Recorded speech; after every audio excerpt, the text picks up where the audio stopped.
Hello বন্ধু, তোমরা কেমন আছো? আজকে আমরা ডাল রান্না করতেছি, দেখো।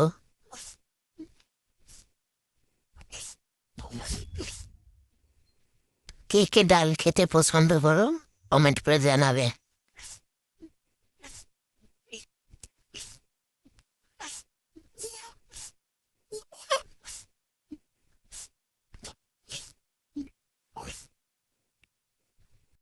ও এইভাবে ভুটতে থাকো, তারপর তেল দেও। কড়াইয়ে তেল দিয়ে রসুন দেও, রসুন ভাজবে ভালো করে, লাল লাল করে। তারপর দিয়ে দেবে কি জানো? দিয়ে দেবে হচ্ছে কয়েকটা জিরা, যেটার জন্য সুন্দর একটা গন্ধ বেরাবে। ঠিক আছে?